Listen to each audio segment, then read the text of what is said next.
who was now glaring back with equal fierceness. The two stared at each other silently, a battle of wills reminiscent of their many arguments, until the poor seamstress scurried away and closed the bedroom door behind her. "This is unjust, Mama," Nehal burst out. "You and Baba always promised I could choose my own husband, just as Nisreen did."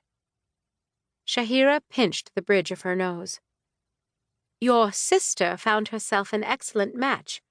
You, on the other hand, want to run off and be a soldier." "It's an honorable profession," Nehal protested. "Honor does not pay debts," snapped Shahira. "And women don't become soldiers. I've had enough of this nonsense. We've had the same conversation every day for a month." "Because you refuse to listen," Nehal fumed. She picked up the periodical lying on her bed. The words, "The Vanguard," were emblazoned across the front in bold black calligraphy. Smaller text below read, "A publication of the Daughters of Izdihar." And beneath that was a black and white photographic print of a young woman holding up a sign that read, "Votes for Women." "If you would just read it." "Why would I need to read it when you've already told me everything it says?" Shahira affected a mocking tone in a poor imitation of her daughter. "Ramsawa's newly minted Ladies Izdihar Division, the first all-female military division in history." "Because you don't actually listen to me clearly," said Nehal irritably. "It's the academy that comes first. What's wrong with going to school?" "It's not, as you so innocently phrase it, just school," said Shahira. "It's a weaving academy." "What's wrong with learning to be a weaver?" "What's wrong is that you are neither a soldier nor a street performer," Shahira snapped. "You're a high-born lady, and you need to act like one. Not to mention this is skirting the bounds of the law and religion. An impressive feat." "It's a government initiative," said Nehal. "So they're hardly skirting laws. And as for religion, I know for a fact you and Baba don't give a donkey's ass about the order of the tetrad." Shahira clapped her hands thrice. "Language!" she snapped.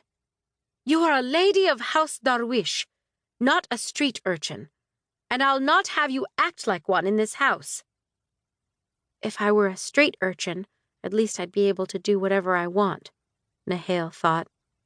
But that did not seem like something she ought to say out loud. "Mama." "All right, regale me then, Nehal. What's your grand plan?" In an uncharacteristic show of foresight, Nehal paused to consider her words. "I attend the Alamaksa Academy of the Weaving Arts. As an accomplished weaver, I'm recruited to join the Ladies Izdihar Division. I fight to bring honor to family and country." Shahira rolled her eyes. "Ah, yes, my daughter, a foot soldier engaged in petty border skirmishes, in a women's division no less. How honorable." Nehal groaned and turned away from her mother. She wanted nothing more than to march straight down to Alamaksa and enroll in the academy herself, but as a woman, she could not join without a male guardian's consent, which her father patently refused to give. It was one of the many infuriating ways in which Ramsawa insisted on infantilizing women. There was also the matter of tuition. The academy, newly reopened 2 years ago and allowing entry to women only just this year, was free for men to attend, but women were required to pay tuition, which was exorbitant.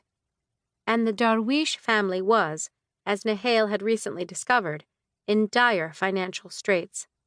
Khalil Darwish, Nehal's father, had become embroiled in gambling debts over the years, leaving the family close to destitute. Shahira gently pulled Nehal back to face her. "You have a responsibility to this family, to your younger siblings, whether you like it or not. You were never entitled to choose your own husband." The lines around Shahira's mouth softened slightly. "And you know..."